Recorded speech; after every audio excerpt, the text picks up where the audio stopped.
All right, let's talk about Skyline.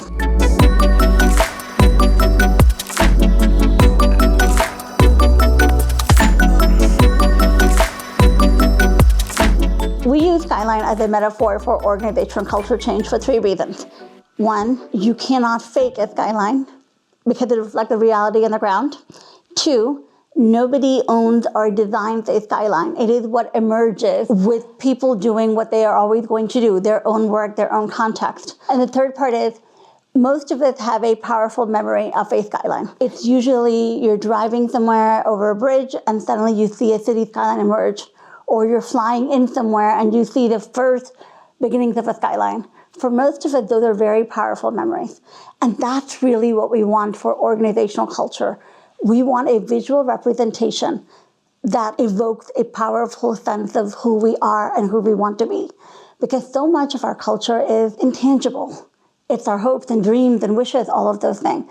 By turning those intangibles into this very visually evocative symbol that most of us are used to in our day-to-day lives, that makes organizational change so much more understandable and translatable and real for any group of people.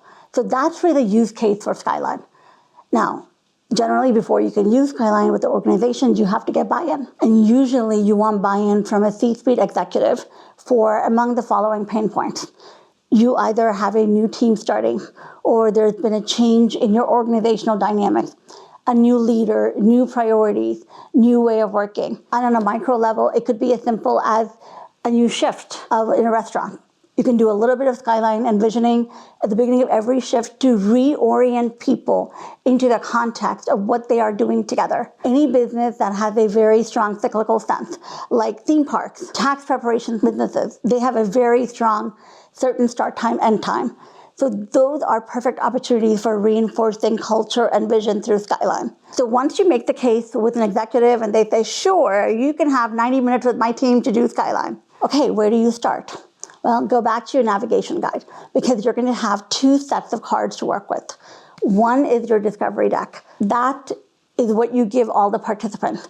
And for Skyline, the discovery deck is a series of city skylines from around the world. And we do intentionally make them very diverse and geographically representative. Some skylines we all know, like New York City or Paris. I mean, Eiffel Tower is sort of thing everybody knows. But if you go beyond the major cities that we all know of, you give people an opportunity to look more closely at something they may not have noticed. What is jumping out at them? What do they notice first? As a cautionary note, not everybody is used to doing this, so you're going to have to walk them through this. And that's where you have your Wayfinders prompts. Those are literally a series of activities that you can use to walk your participants through those city skylines. There are 6 sessions. You don't have to use all of them. You can custom tailor which sequence configuration makes more sense. And obviously time is always a factor. So work with the time that you have, but really always do the sense making. And sense making is the first session because it orients everybody towards what is this thing we're observing individually and collectively? What are we interpreting? Because even when we all see the same thing, we interpret things differently. That is the collective sense-making that we're doing. So the whole point of Skyline as an activity is to get people to think through, what do we take for granted maybe as our culture? What do we assume is our norm that may not be obviously normal to everybody else? So Skyline is a metaphor for perceptions and hopes and wishes.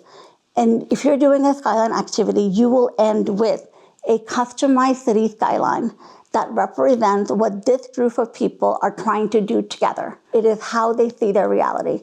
And that becomes a powerful symbol of the conversation, but also the commitment. Skyline done well reorients people towards the context and makes it easier to come back to the context every time you start a new work day or a new work shift. So when you're doing Skyline with an organization or a team, usually because there's something changing in the environment, new priorities, new leadership, honestly, or a new season, any of those scenarios, you use Skyline to get everybody oriented around the same shared vision.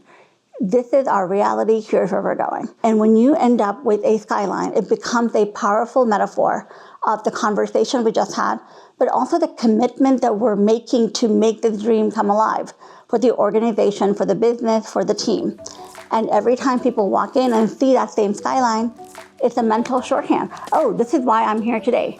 And it really makes it easier to reorient people back to a new workday over time.